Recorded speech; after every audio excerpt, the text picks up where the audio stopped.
Friends, welcome back to my channel comets. आज हम करेंगे गुड्स एंड सर्विसेज टैक्स की अकाउंटिंग। अभी तक हमने क्लास 11 के कौन कौन से टॉपिक्स क्लियर कर लिए हैं।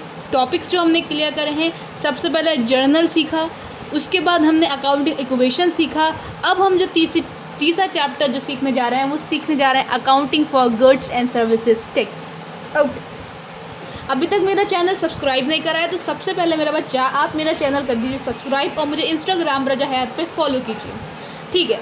अब ये जब जीएसटी आया था तो बड़ी खलबली मची थी कि भाई जीएसटी क्या है, जीएसटी क्या है। जीएसटी अचानक से जीएसटी आ गया। कुछ लोग कह रहे थे जीएसटी कोई अचानक से नहीं आया है, ये बहुत सालों से चल रहा था कि जीएसटी आने वाला है, आने वाला है, आने वाला है, और फिर एक दिन आ ही गया। तो ये अचानक से आने वाला कंसेप्ट नहीं है, ये पहले से ही आ रहा था, बट उसी साल आया। चलिए आइए, तो मीनिंग ऑफ जीएसटी देख लीजिए। Goods and services tax is an indirect tax living on the supply of goods and services. देखो भाई, जीएसटी हमारा कभी भी डायरेक्ट टैक्स हो ही नहीं सकता। दो टैक्स होते हैं, एक होता है डायरेक्ट टैक्स और एक होता है इनडायरेक्ट टैक्स। डायरेक्ट टैक्स वो होता है कि भाई जिसकी जिम्मेदारी है वही पे करेगा। लाइक आपकी इनकम टैक्स, भाई जब आपकी इनकम है तो टैक्स भी आप ही पे करने वाले हो। इनडायरेक्ट टैक्स भाई है किसी और की रिस्पॉन्सिबिलिटी, पे कोई और कर रहा है, this is known as indirect tax. तो उन्होंने बोला जो जीएसटी है वो इनडायरेक्ट टैक्स होती है, ठीक है ना। इनडायरेक्ट टैक्स कैसे होती है भाई, होती सप्लायर की जिम्मेदारी है, पे करते हैं कस्टमर्स, ये होता है इनडायरेक्ट टैक्स जीएसटी का। आइए देख लेते हैं। It is a nationwide tax seeking to unify several indirect taxes. Several बहुत सारे इनडायरेक्ट टैक्सेस का एक टैक्स बना दिया गया है और उसका नाम दे दिया है जीएसटी। मतलब आप कोई बॉक्स खोलो, आप पहले पेंसिल बॉक्स यूज़ करते होगे, हो सकता है आप में से कोई अब भी यूज़ करता हो। तो जब मैं पेंसिल बॉक्स अपना ओपन करती थी कि उसके अंदर बहुत सारी पेन्स रखे होते थे, बहुत सारी पेंसिल्स रखी होती थी, एचबी, नॉर्मल और वगैरह वगैरह, और 2-3 तरीके की रबर्स रखी होती थी, स्केच पेन रखे होते थे। काफ़ी बड़ा बॉक्स था मेरा, ठीक है ना। तो हुआ क्या, एक बॉक्स के अंदर several items, several pens, several pencils, several colours रखे होते थे। Similarly GST is like the box. जब आप उसको खोलोगे तो आपको पता चलेगा उसके अंदर सेवरल टैक्सेस हैं, बहुत सारे टैक्सेस। उन सारे टैक्सेस को जो कवर कर रखा है वो हमारे बॉक्स ने कर रखा है, और हमारे बॉक्स का नाम क्या है, गुड्स एंड सर्विसेज टैक्स, ठीक है ना। ये टैक्स कैसा है, एज द नेम सजेस्ट, ये ऐसा टैक्स है जो किस पे लगता है, गुड्स पे प्लस सर्विसेज पे। सर्विसेज क्या होती है मैम? अच्छा जी, सर्विसेज क्या होती है, आपको सर्विसेज नहीं पता। तो देखो, सर्विसेज मतलब जैसे कि मैं आपको इस टाइम सर्विस प्रोवाइड कर रही हूँ, टीचिंग सर्विस, डॉक्टर आपको प्रोवाइड करता है, वो होती है सर्विस, ठीक है ना। गुड्स क्या होता है, आपने ये ख़रीदा, गुड्स, आपने ये ख़रीदा, गुड्स, आपने ये ख़रीदा, गुड्स। गुड्स क्या होता है, जिसमें हम डील कर रहे होते हैं ना, जिसमें बंदा डील कर रहा होता है, जिसमें हमारा सप्लायर डील कर रहा होता है, वो होता है हमारा गुड्स, ठीक है ना। Okay, and it's based on the principle of one nation one tax. GST का जो हमारा प्रिंसिपल है, किस प्रिंसिपल पे बेस्ड है, तो वो प्रिंसिपल है वन नेशन वन टैक्स। ये देखो जी, बुक में लिखा हुआ है जी, वन नेशन वन टैक्स। ये पूछ लिया जाता है एमसीक्यू बेस्ड में। अब तो सब कुछ एमसीक्यू बेस्ड ही हो गया है, तो आप अपना दिमाग, अकल, सारे दरवाजे खोल के बैठिएगा, ठीक है ना। GST act was passed in the parliament on 24 मार्च 2017। ये पास कब हुआ था पार्लियामेंट में? 24 मार्च 2017 में हुआ था आगे। And it came into effect from 1 जुलाई 2017। और ये इसको कब से लागू किया गया है, कब से हमने इसे फॉलो करना स्टार्ट करा? हमने 1 जुलाई 2017 से हुआ। देखो जी, पार्लियामेंट में पास कब हुआ? 24 मार्च 2017, और हमने कब उसको फॉलो करना स्टार्ट करा? 1 जुलाई 2017 में, ठीक है ना।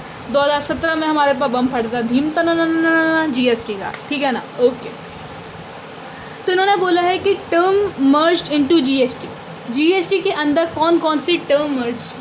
देखो जी, GST has replaced many indirect taxes levied by the central and state government. ये बताया, जीएसटी एक बॉक्स है जिसके अंदर सेवरल इनडायरेक्ट टैक्सेस होते हैं। वो इनडायरेक्ट टैक्सेस कौन लगाता है? Central government and state government. Central, अब इन्होंने देखो जीएसटी है, जीएसटी के अंदर कौन कौन से टैक्सेस हैं भाई? है तो इनडायरेक्ट टैक्सेस, ये बात तो ठीक है, जो कि सेंट्रल भी लगा रहा है और जो स्टेट भी लगा रहा है। सेंट्रल कौन कौन से लगाता है टैक्स? 4 लगाता है। कौन से? Excise duty, custom duty, service tax और सेंट्रल सेल्स टैक्स।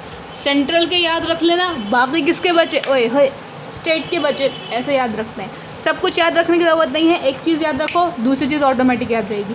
तो भैया बताओ जल्दी से, सेंट्रल गवर्नमेंट में कौन कौन से टैक्स आ गए हमारे, excise duty, custom duty, service tax, central sales tax, याद हो गया। अब जो सारे बचे होंगे वो टैक्स वो किसके होंगे जी, किसके होंगे भाई साहब, स्टेट के। देखो कौन कौन सा आते हैं, एक बार रीड मार लेते हैं। ऑक्ट्रॉय एंड एंट्री टैक्स, हाँ जी हाँ। Purchase tax, entertainment tax, entertainment tax आप जाते हो ना मूवी देखने, ये हाँ जी उसमें लगता है एंटरटेनमेंट टैक्स, अब उसके बदले जीएसटी लगेगा। VAT, luxury tax, tax on lottery, बहुत सारी चीज़ों पे लगता है। अब यहाँ पे आपको एक जीएसटी रेट स्ट्रक्चर दे रखा है, मे बी इस पर भी क्वेश्चन पूछ सकते हैं, तो यार पढ़ के चले जाना, क्या जाएगा तुम्हारा, ठीक है। इसेंशियल आइटम्स पर 0%, जो बहुत ही इसेंशियल आइटम होते हैं उस पर कोई जीएसटी नहीं लगती है। कॉमन यूज़ आइटम पे 5%, स्टैंडर्ड रेट उसका 12% है, maximum goods and service standard पे 18%, और लग्जरी आइटम और टुबक्को पे कितना लगता है, 28%। आपको पता है ना सबसे ज़्यादा किस पे लगता है, जी साहब टुबक्को वगैरह पे लगता है, टोबैको वगैरह पे लगता है। क्यों लगता है, क्योंकि सबसे ज़्यादा इस्तेमाल होने वाली, सबसे ज़्यादा यूज़ होने वाली, कंज्यूम होने वाली जो चीज़ें हैं वो यही है, ठीक है ना। ओके देखो अब मैं तुम्हें कुछ पीजी देने वाली हूँ, परम ज्ञान, बहुत ही अच्छा वाला।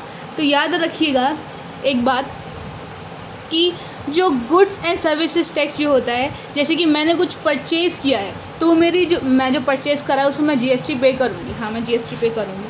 अब जो मैं जीएसटी पे कर रही हूँ वो मेरा कॉस्ट नहीं माना जाएगा, वो मेरा एसेट माना जाएगा। क्यों माना जाएगा, किस खुश में माना जाएगा, ये सब बात की बात है, अभी सिर्फ अकाउंटिंग टर्म समझो, हम उसको क्या मानेंगे, एसेट। और एज अ सेलर जो मैं बेचूंगी वो क्या माना जाएगा, वो माना जाएगा लायबिलिटी। ये मैं बातें क्यों समझा रही हूँ, क्योंकि ये जो बातें हैं तुम्हारे एंट्रीज में समझ में आएंगी बात।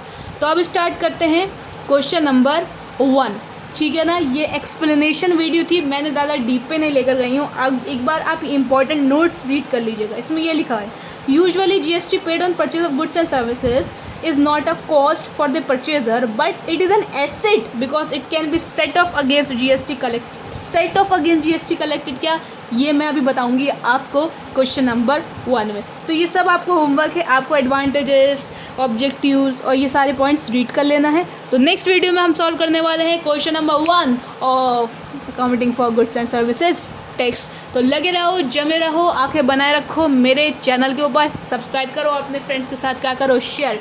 जय हिंद, जय भारत।